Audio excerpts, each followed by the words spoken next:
요한복음 16장 8절부터 11절. 요한복음 16장 8절부터 11절까지입니다. 교독하겠습니다. 좀 더우신가요?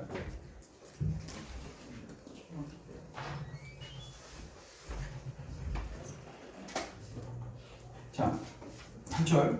그가 와서 죄에 대하여, 의에 대하여, 심판에 대하여 세상을 책망하시리라. 죄에 대하여는 그들이 아니하요. 의에 대하여 하면 내가 아버지께로 가니 너희가 다시 나를 보지 못하며, 심판에 대하여는 이 세상 인류의 심판을 받았습니다. 아멘. 우리 기도하고 말씀 증거합니다. 주님, 오늘도 주께서 베푸신 이 은혜의 수단을 통해서 주의 음성 듣기 원합니다. 주님, 이 자리에 임재하여 주시고 주의 백성들에게 분명하게 말씀하여 주셔서 그 말씀 듣고 우리의 영이 소생되는 은혜가 있게 하여 주옵소서.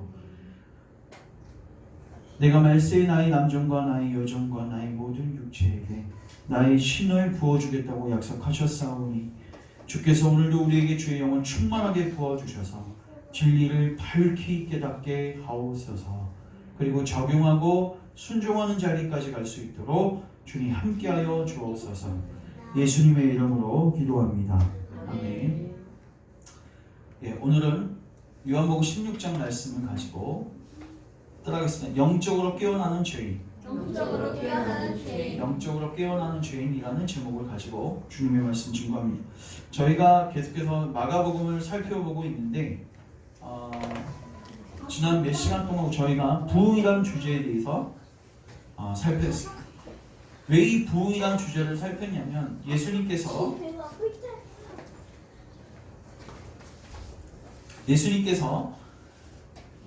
제자들이 귀신 들린 자들을 고치지 못한 모습을 보고 그들이 실패한 이유에 대해서 이야기하시면서 이렇게 말씀하셨습니다. 이런 유는 기도 외에는 불가능하다. 이런 유는 기도 외에는 불가능하다. 그러니까 이런 유가 있단 말이에요. 그러니까 제자들은 문제가 뭐였냐면 자기의 사역의 경험에 비춰봐서 왜요? 그들도 나가서 많은 병자들을 고쳤고 귀신들을 쫓아냈습니다. 그러니까 그 경험이 있어요. 그러니까 과거에 성공적 사례들이 있어요. 그러니까 지금도 뭐 할 수 있다? 성공할 수 있고 지금도 똑같이 하면 교회가 회복될 수 있고 지금도 똑같이 하면 우리 사역이 승승장구할 수 있다. 이렇게 생각했던 거예요.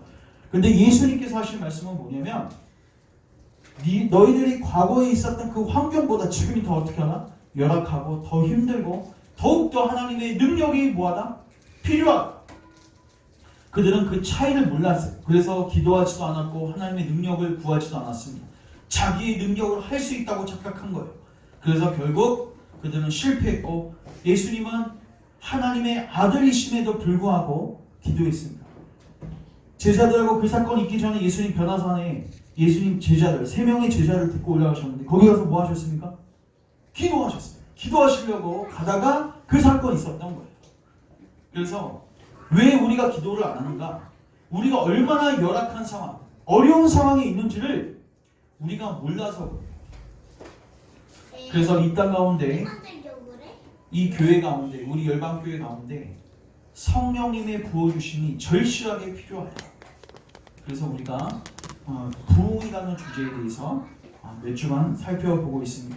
근데 이 부흥이라는 주제에서 가장 중요한 게 뭐냐면 따라하겠어요. 자기 처지를 인식하는 것이다. 그러니까 제자들도 가장 중요한 거는 자기가 지금 처해 있는 상황을 인식하는 것이었어요. 맞죠? 이게 내 능력 갖고 내 경험 가지고 내 통팍 가지고는 불가능한 환경이라는 것을 깨달았다면 그들이 기도할 때 졸았겠습니까? 기도했겠죠. 주님께 찾고 구했겠죠.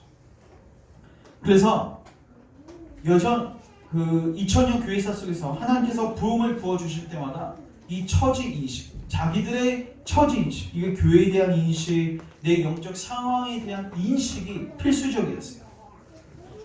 그래서 우리가 자기 처지를 정확하게 인식해야 된다. 이게 우리가 지난 시간에 살폈던 주제이고, 근데 이 자기 처지를 인식해야 되는데 잘 인식이 안 되는 것 같아요. 그래서 저희가 몇 주간에 걸쳐서 철로 역정이라는 주제로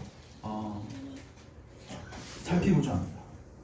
갑작스럽게 이렇게 변경된 이유를 말씀드리면 원래 저희가 철력정 이미 금요일에 1년 동안 다 봤습니다. 거의 지금 2권 남았어요. 52주 시리즈였는데 이제 50번째 했습니다. 두 번째 죽음의 강을 넣고 있어요. 거기서 그러니까 거의 끝났는데 이제 저희가 금요일에서 수요일로 올 공유해서 이제 집사님들이 다시 한번 하면 좋겠다. 근데 다시 한번 하면 저도 좋은데 근데 중요한 건 이건 교회 전체가 다 들어야 됩니다. 이 확신이 들었습니다. 그래서 여러분 천례역정 아시죠? 여러분 천례역정 무슨 뜻이에요? 하늘로 가는 길. 자, 하늘 우리가 뭐라고 부르죠? 천국이라고 하죠. 자, 여러분 마음으로 대답해 보세요. 여러분 천국 갈 수 있으세요? 마음으로 대답해 보세요. 여러분 지금 죽으면 천국 가십니까?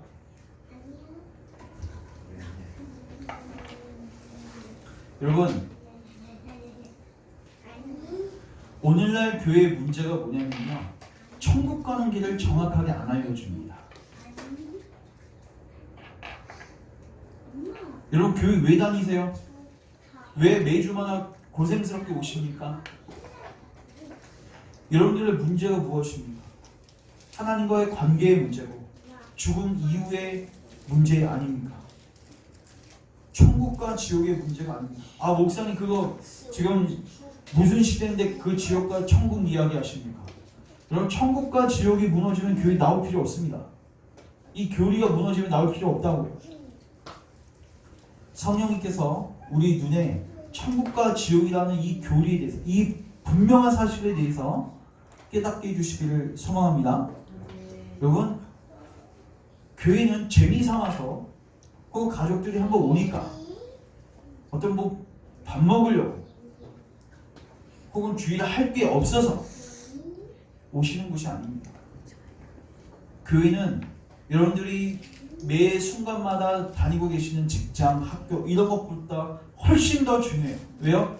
여러분들의 영원한 그 생사 갈림길을 교회에서 다루고 있고 그 주제를 교회가 다루고 있고 그래서 저희가 이 천례육정을 통해서 정말로 내가 천국 가는 하나님의 백성이다. 이걸 보게 되면 아마 여러분 섬뜩할 겁니다. 아 내가 천국 못 갈 것 같다. 이런 반응이 정상적입니다. 한국교회 여러분들이 통상적으로 정확하게 다니셨다면 안타깝게도 제가 봤을 때는 구원받지 못할 확률이 꽤 높습니다. 왜요? 정확한 복음을 들은 적도 없고 정확한 복음을 듣지 못했으니까 성령님이 역사하실 리가 불가능합니다. 성령님은 진리의 영이셔서 거짓과 함께 역사하시지 않습니다. 여러분들이 과거에 체험했던 건 다 뭐예요? 거짓입니다. 그래서 여러분들이 이 천례육정을 통해서 자기를 점검하십시오. 그러면은 여러분들의 처지를 인식하게 될 것이고 교회의 처지, 우리 열방교회 처지와 한국교회 처지를 인식하게 될 것입니다. 그러면요 기도하라고 안 해도 기도하게 되어 있습니다. 여러분들이 왜 기도 안 하고 왜 졸고 왜 힘들어하시는지 아시죠? 왜 귀찮아하는지 아세요? 여러분들의 문제를 모르세요. 지금. 여러분 내일 죽는 사람 앞에 내일 죽는 사람이 내일 이제 임종 직전에 있는 사람이 메시지를 대충 농담식으로 듣겠습니까? 제가 한 권사님이 그 어머니 그 요양병원을 갔는데 90세가 넘으셨는데 미안하고 죄송하지만 그분이 복음 듣는 태도가 여러분들보다 훨씬 좋습니다. 왠지 아세요? 그분이 그거 말고는 붙잡을 게 없거든요. 근데 여러분들도 곧 그 시간이 온단 말이에요. 그 지금은 펑펑 놀고 대충 생활하다가 아 목사님 그때 죽음에 임박했을 때 그냥 한번 신방 와주셔서 그때 복음 듣고 천국 갈래요. 그럼 여러분의 죽음에 대한 문제를 그렇게 대충 취급해서 되겠습니까?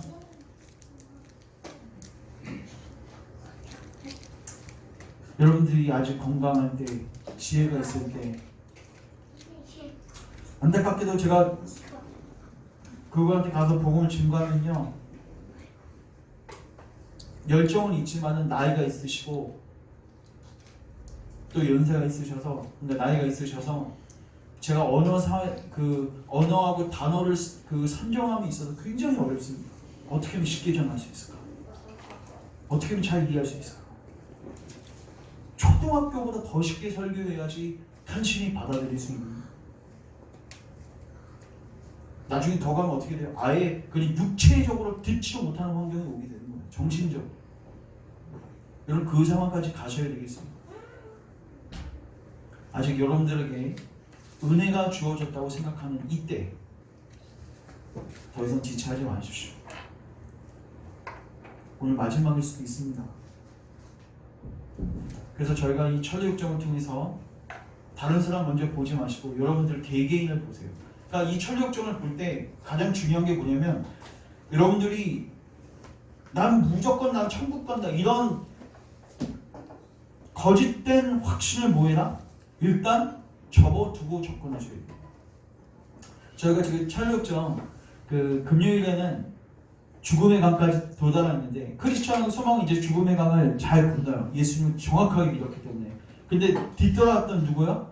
무지라는 사람이 있는데 무지는요 못 건너요. 건너긴 건너는데 헛된 소망이라는 배를 타고 건너게 됩니다. 그러니까 무지는 누구냐면요 불신자가 아니라 교회 안에 있는 사람이에요. 근데 무지예요. 뭐가 무지예요? 천국 가는 길을 정확하게 몰랐어요. 신앙생활은 했어요. 의식적으로 신앙생활은 했어요. 직분도 있었어요. 그러니까 누구보다도 나는 천국 가겠지 하고 그 길을 걸어왔던 거예요. 순례 여정을 걸어왔던 거예요. 근데 죽음의 강을 건널 때 헛된 소망이라는 배를 타고 건너요. 그러니까 그가 품고 있었던 소망은 어떤 소망이에요? 헛된 소망이에요. 결국 천국문에 딱 이르렀는데 주께서 증명서를 제출하라고 합니다. 언약서를 제출 못해요. 그리고 바로 하나님께서 지옥을 쳐넣으라고 선언하시고 끝납니다. 그게 마지막 장면이에요. 천리역정에서. 왜 그걸 보여줬을까요? 여러분 그 다음 페이지 하나 넘겨주시면 넘겨주세요. 이 사람이 존 버년이라는 사람인데 이 사람이 사역했을 당시 이 사람 평신도입니다. 평신도예요. 이 사람 고생 많이 했어요. 감옥에서 천리역정 썼어요. 이 사람이 사역했을 당시 교회가 어떤 교회였어요? 의식적인 교회였습니다. 여러분 영국은요 성공회에 들어보셨죠? 국교입니다. 국교. 그러니까 기독교 자체가 국가의 종교예요. 그래서 국가의 시민이면 거의 다 교회를 나왔습니다. 많은 사람들이 신앙생활했습니다. 그러니까 그들은 태어날 때부터 뭐예요? 영국에 태어남의 기독교인으로 태어난다고 생각했어요. 오늘날 치자면 모태신앙들 비슷한 태어날 때부터.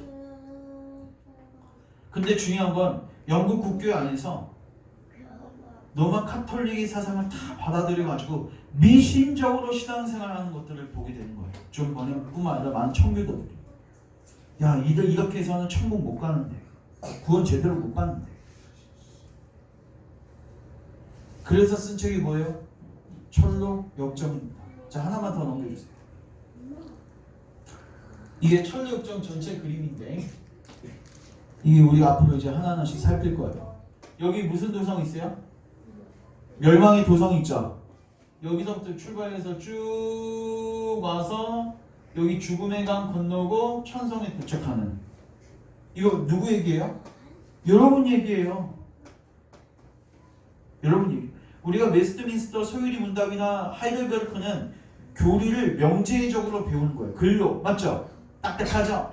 근데 존 버년은 이거를 몰라요? 스토리로 풀어내는 거예요.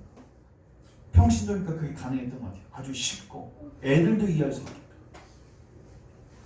근데 중요한 게 뭐냐면요. 이 과정을 통과한 사람만 여기 도착하지.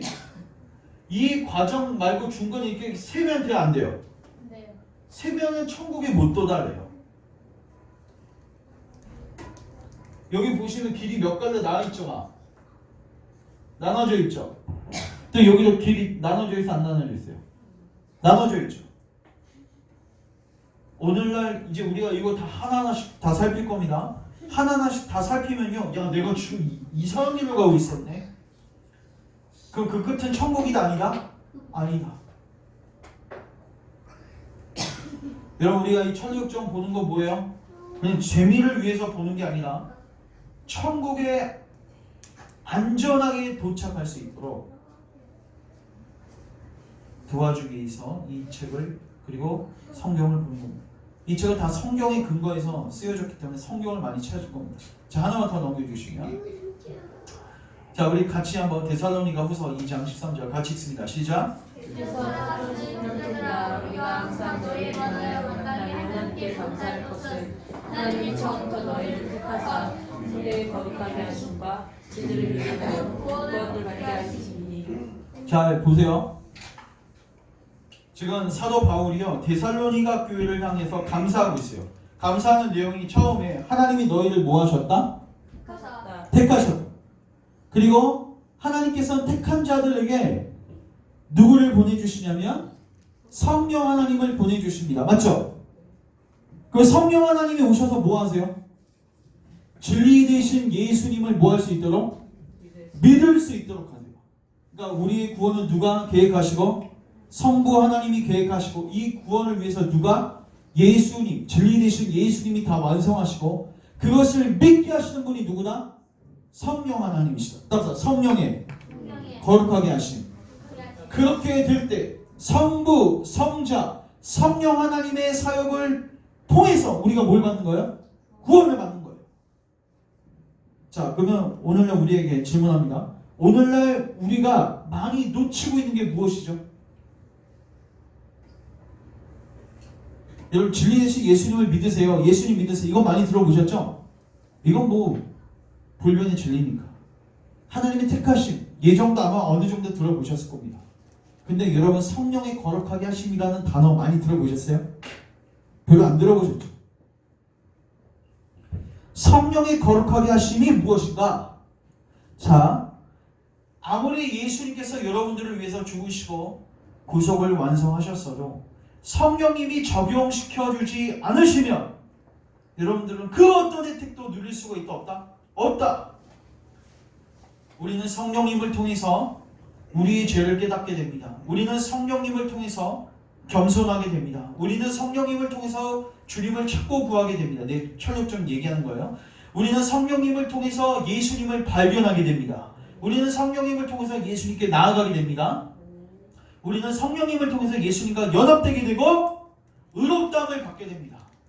우리는 성령님을 통해서 양자의 영을 받게 돼요.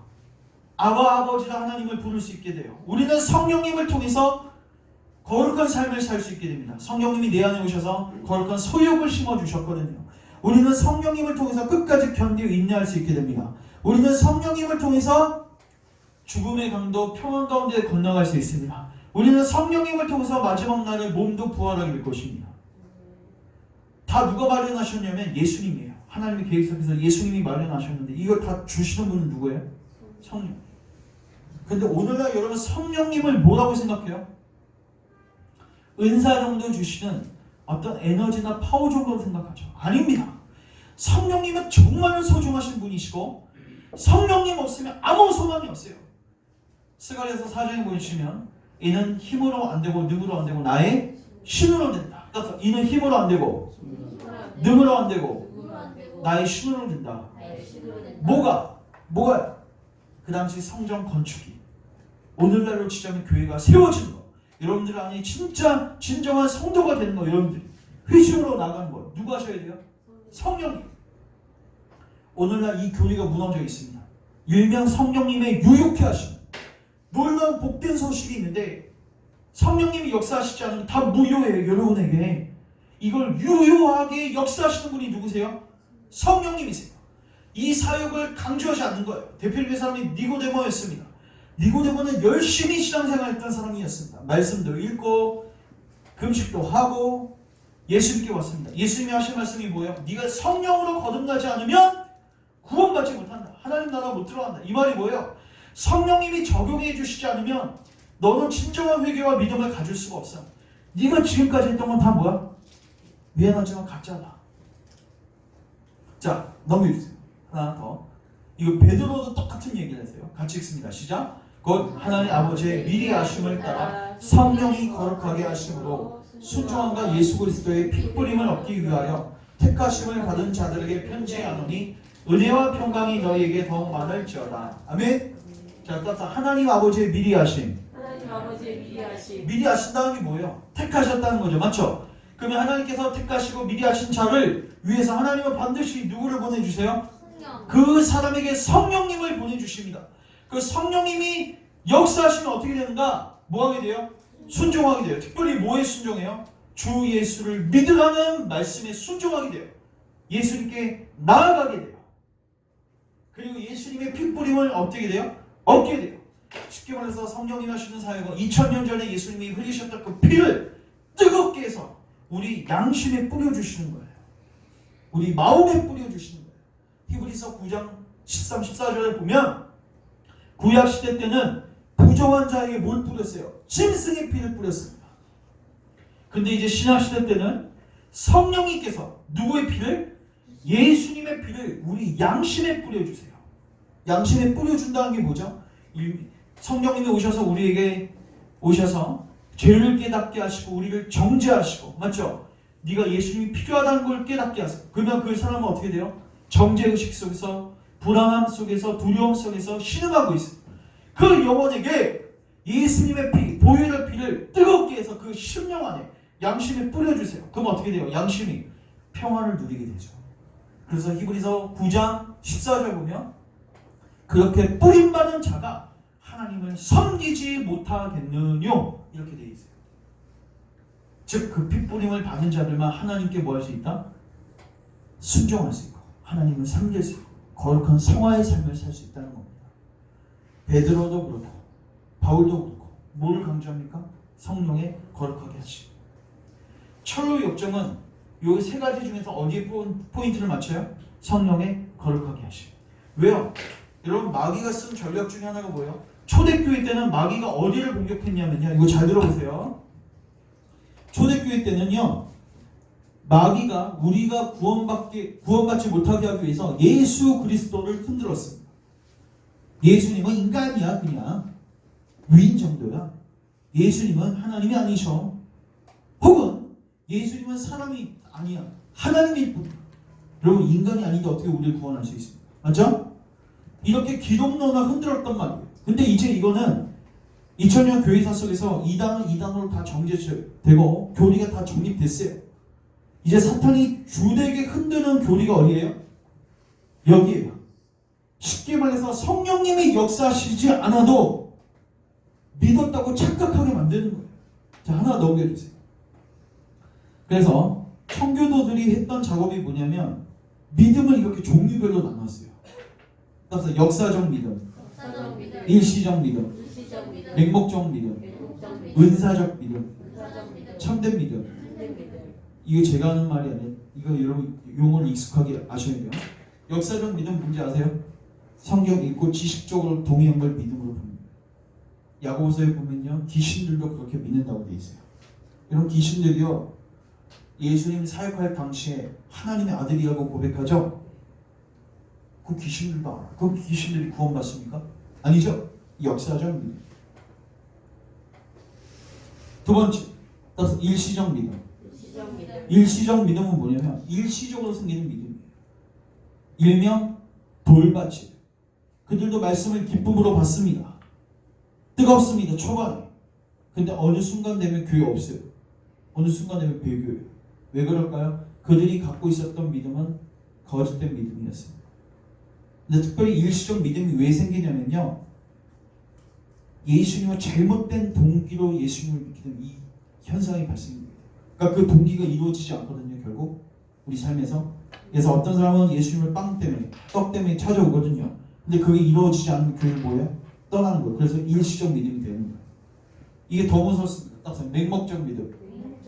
그 당시 로마 카톨릭 교회가 이 믿음을 추구하게 만들었는데 성도들이 성경 읽지 못하게 만들었어요. 그래서 우리도 진짜 한국어로 된 성경을 읽지 못하게 만드는 거예요. 보급도 안 되게 만들었어요. 그래서 종교개혁자 루터가 했던 일이 독일어로 성경을 보급하게 되죠. 그러니까 교회에서 진리가 뭐고 그 관심도 없어요. 10년, 20년이 됐는데도 성경 한번 읽지 않고 성경에 뭘 얘기하는지도 몰라요. 그리고 난 믿었다고 생각해. 이게 뭐예요? 맹목적 믿음. 아, 저 사람 굉장히 맹목적으로 충성한다 이런 말 들어보셨죠? 이유도 없어요. 교회 왜 나오는지도 몰라요. 그냥 나오니까 나오는 거예요. 너 왜 나오냐? 그럼 나와야지. 이유가 나와야지. 그게 끝이에요. 이런 사람들 오늘날 많아요, 적어요? 많죠? 은사적 믿음. 은사적 믿음은 뭡니까? 구원받는 믿음이 아니에요. 여러분, 은사는 있지만 구원 못 받을 수 있죠? 마태복음 7장에서 선지자 노릇하고 귀신 쫓아내고 능력 행해도 예수님께 버림받는 사람들이 분명히 있다고. 나더러 주여 주여 하는 자마다 천국에 들어가지 않고 내 뜻대로 행해야 천국에 들어가신다. 그래서 그 샘플 중에 누가 있어요? 선지자, 기적 행하는 사람, 귀신 쫓아내는 사람. 다 무슨 믿음이에요? 은사적 믿음. 다 가짜예요.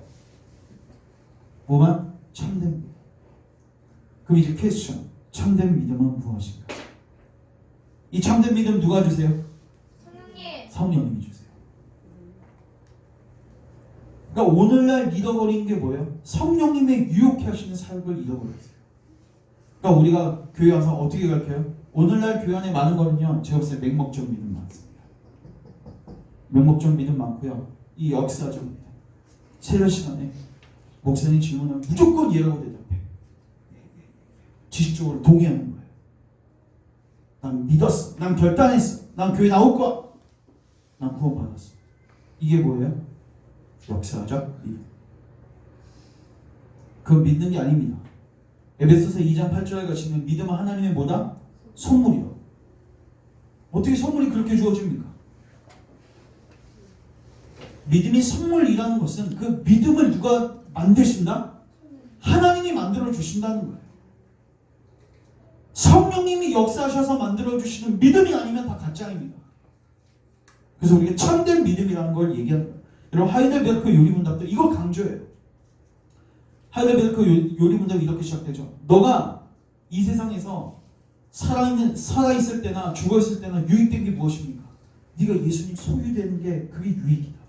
근데 예수님 소유되려면 네가 반드시 알아야 하는 게 세 가지가 있다. 첫 번째, 비참. 두 번째, 네 비참에서 어떻게 나올 수 있는지. 그리고 세 번째는 그 다음 어떻게 감사하는 삶을 살 수 있는지. 근데 잘 들어보세요. 비참한 다음에 어떻게 그 비참함에서 나올 수 있는지를 나오는 방법을 알 때 반드시 알아야 하는 두 가지가 있습니다. 그게 예수님이 누구신지를 알아야 되고, 하나는 예수님을 믿는 믿음이 뭔지를 알아야 돼요. 참된 믿음이라는 주제를 하이델베르크가 언급해요. 왜 하이델베르크 요리문답이 그거 언급할까요? 존 버런하고 비슷한 시기입니다. 왜요? 그 당시에 어떤 게 많았어요? 역사적 믿음, 일시적 믿음, 맹목적 믿음, 은사적 믿음이 많아요.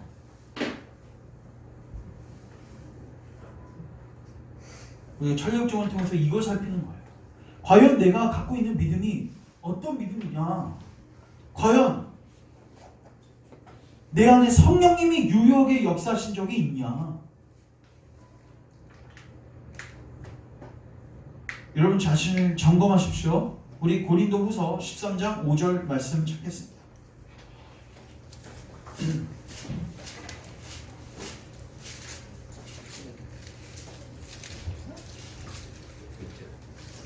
자, 고린도후서입니다.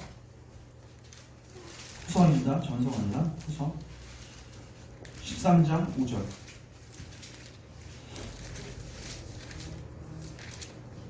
시작. 같이 읽습니다. 시작. 너희는 믿음 안에 있는가? 너희 자신을 시험하고 너희 자신을 확증하라. 예수 그리스도께서 너희 안에 계신 줄을 너희가 스스로 알지 못하느냐? 그렇지 않으면 너희는 버림받은 자니라. 그래서 너희는 믿음 안에 있는가? 믿음 안에 있는가? 자신을 시험하라. 시험하라. 이게 뭐예요? 네가 갖고 있는 믿음이 역사적 믿음인지 일시적 믿음인지 맹목적 믿음인지 은사적 믿음인지 참된 믿음인지 뭐야? 테스트해봐. 왜요? 참된 믿음이 아니면 그 끝이 멸망이니까.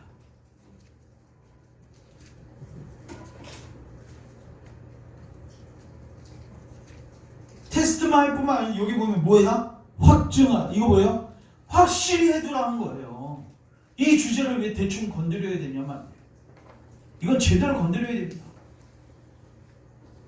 제가 어제 갑자기 그런 묵상이 됐어요. 어떤 묵상이 됐냐면, 교회에서 신앙생활 오래 하신 한 20-30년 신앙생활 하신 분이 이제 열심히 봉사를 하고 열심히 신앙생활을 했어요. 이제 그 사람이 이제 떠날 때가 됐습니다. 몸에 병이 생기고 제 임종 직전에 성도들이 한두 명 찾아와서 위로하고 하나님이 당신을 사랑하십니다 이렇게 위로할 때, 이제 그 사람이 자기를 이제 마음속으로 살펴보겠죠. 내가 과연 하나님 볼 수 있을까? 죽은 다음에 천국 갈 수 있을까? 근데 만약에 그 사람이 이렇게 생각한다고 생각해보세요. 그래, 나 20년 동안 교회 다녔지. 그래, 사람들이 지금 나한테 와서 위로하잖아. 그 사람들도 내 신앙을 인정해 주는 거잖아. 내가 테스트 해봤자 얼마나 테스트 하겠어. 그냥 죽어봐야 알지. 저 이만이 제일 무서운데, 죽어봐야 알지. 이건 죽어봐서 알면 끝난 겁니다. 죽어봐서 알면 뭐한 거 이미? 끝난 거. 다른 사람 말고 여러분 개개인에게 적용하세요. 저는 어제 저한테 적용했어요. 전 목사예요. 성도들이 와서 제 신앙을 당연히 인정하겠죠. 근데 마지막 그 순간에 혹여나 내가 잘못된 믿음을 갖고 그 순간에 숨진다면, 그리고 지옥으로 들어간다면 더 이상 나을 방법이 없습니다. 아까 우리 찬성과 그 구원으로 들어간 그 3절 가사도 알죠? 구원의 문 닫힌 후에는 다시 길이 있어요, 없어요? 없어요. 그래서 저는 여러분들에게 정말 간곡하게 권면합니다. 여러분 자신을 테스트하십시오. 아예 그냥 다 계급장 다 띄고 직분 다 띄고 저부터 여러분 구원을 점검하시는 겁니다. 여러분 지금 사도 바울이요, 고린 불신자한테 이거 점검을 하고 돼 있어요. 고린도 교회에게 편지한 겁니다. 교회에게 점검한. 왜? 교회 안에 가짜들이 많으니까.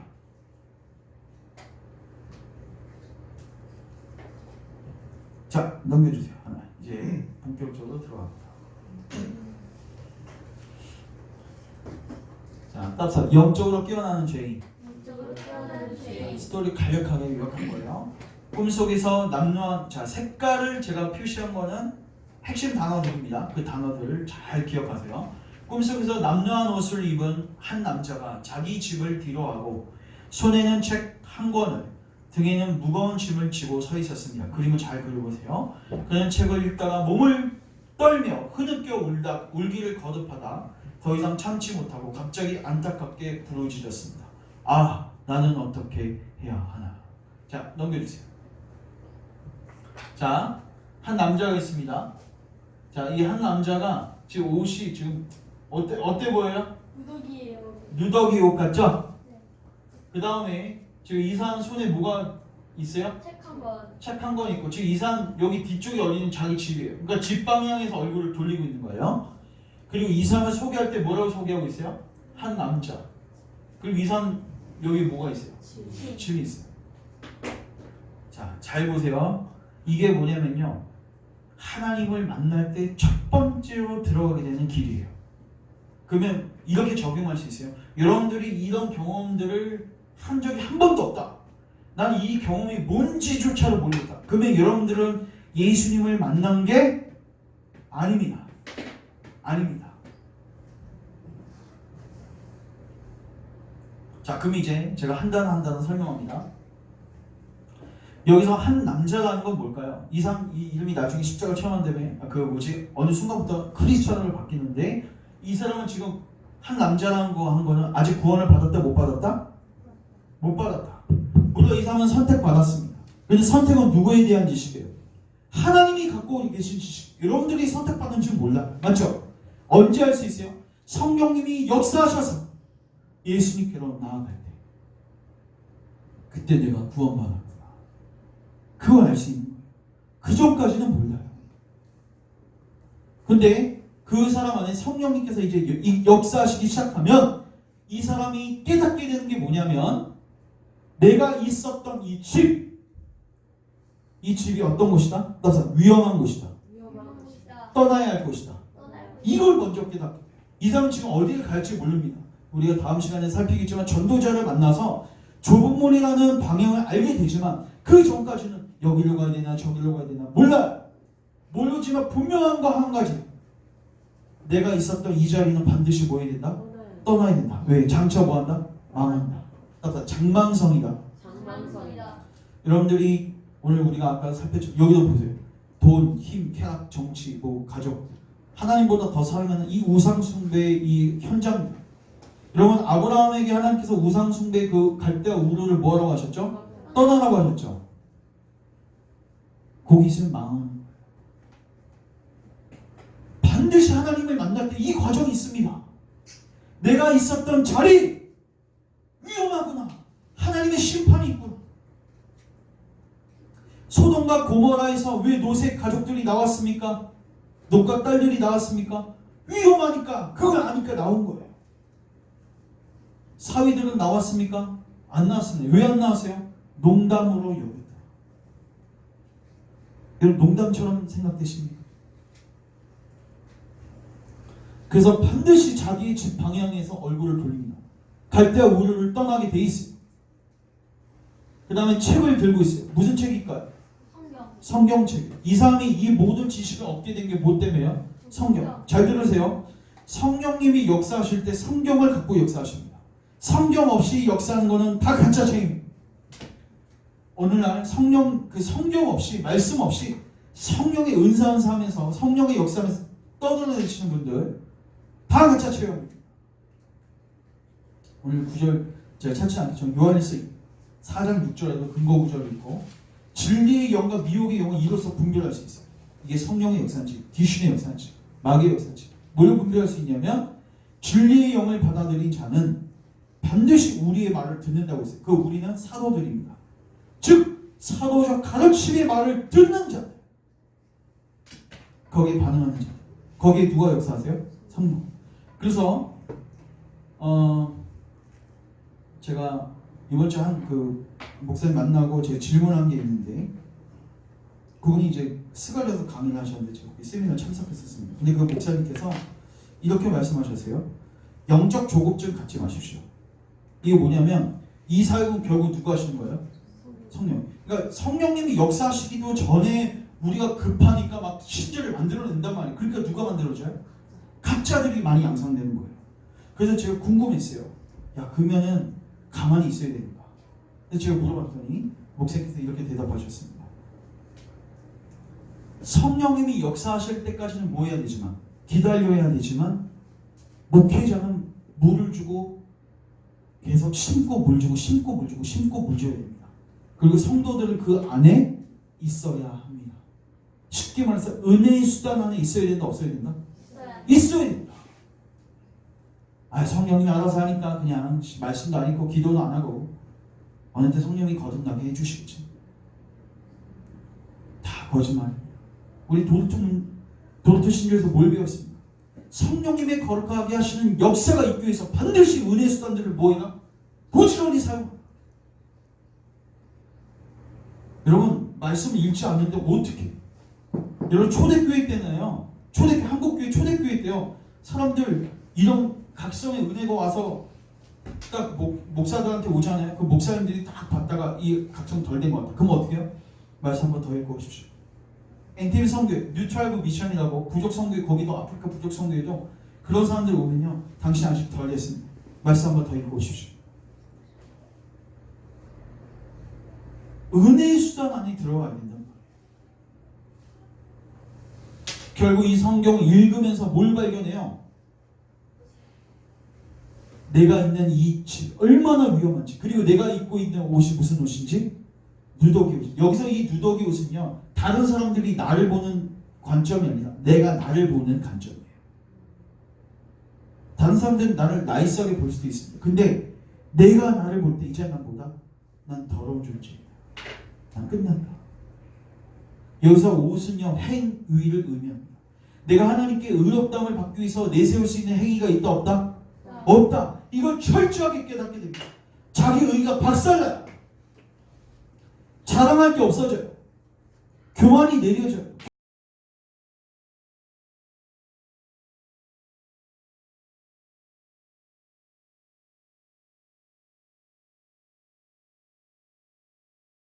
심령이 가난하게 된단 말이에요.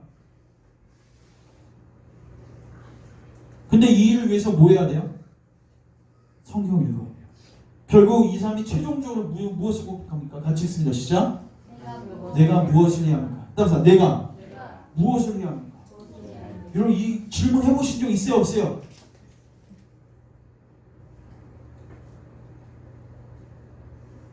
내가 무엇을 해야 합니까? 이거 교회에서 내가 어떤 봉사냐? 이거 묻는 거 아닙니다. 구원받기 위해서, 심판을 피하기 위해서, 지옥 가지 않기 위해서 내가 무엇을 해야 합니까?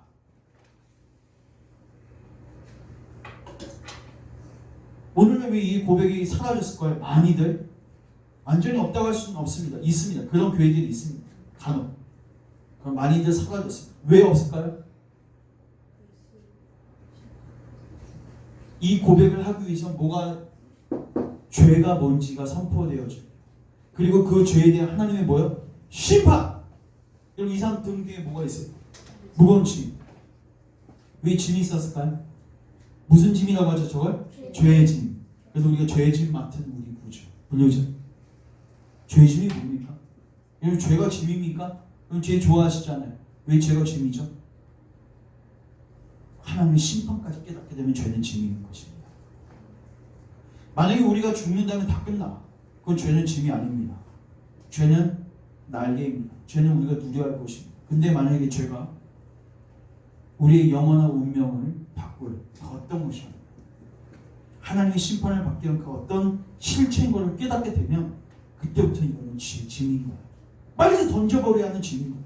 근데 내 스스로 벗길 수가 있다 없다? 없다.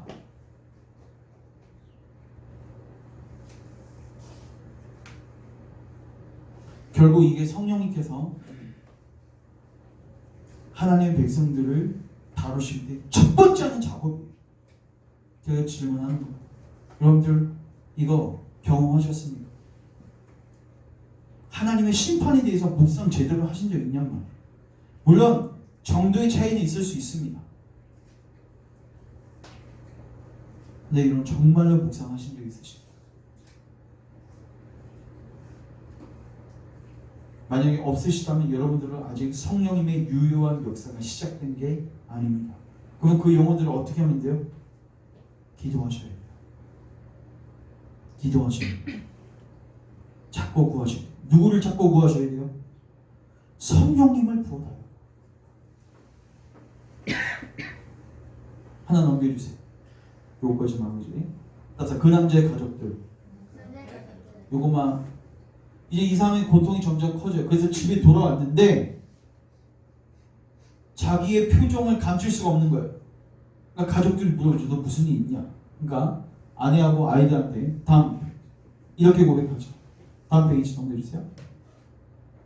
지금 나는 거세게 짓누르는 무거운 짐 때문에 따라서 미쳐버릴 것만 같어. 그 다음에 우리는 곧 뭐 할 것이요? 멸망할 것이요. 그 다음에 다른 피할 길. 그러니까 여기서 헤어나올 수 있는 피할 길을 찾지 못하면 뭐 할 수밖에 없다? 그래서 가족들이 다 뭐 하죠? 우리 아빠 미쳤다. 이상하게 봅니다. 이게 뭐냐면요. 자, 넘겨주세요. 하나 더 넘겨주세요. 넘겨주세요. 이거요. 고린도전서 2장 14절 같이 한번 읽겠습니다. 시작. 육에 속한 사람은 하나님의 성령의 일들을 받지 아니하나니 이는 그것들이 그에게는 어리석게 보이며 또 그는 그것들을 알 수도 없나니 그러한 일은 영적으로 분별되기 때문이라. 결국요 여기 육에 속한 사람은 누구예요? 이 가족들이에요. 이 가족들에게는 아직 성령님의 유효한 역사가 있어요? 없어요? 없어요. 그러니까 막 하나님의 심판과 하나님께서 비춰주신 이 죄 때문에 떨고 있는 이 사람을 어떻게 봐요? 어리석고 미련하게 봐요. 교회 안에서도 그리고 가족 안에서도 발생할 수 있습니다.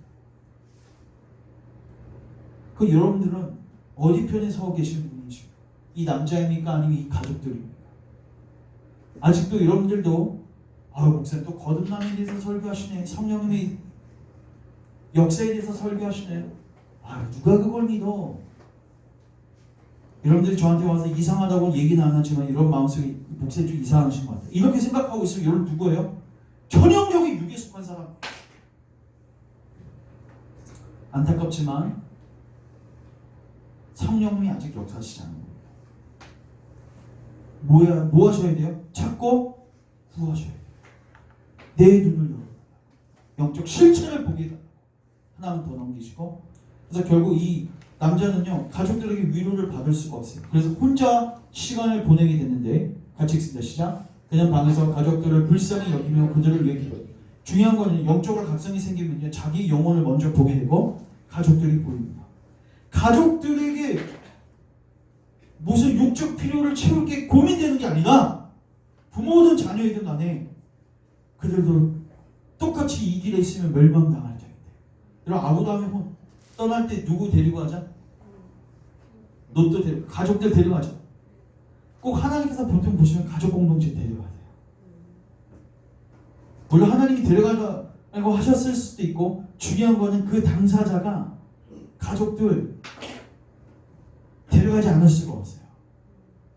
그 위치가 가장이라면 더더욱 그렇고. 기도했어요. 그리고 자신의 괴로움을 달리해보려고 들판을 홀로 거닐고, 근데 계속 뭐는 이거요?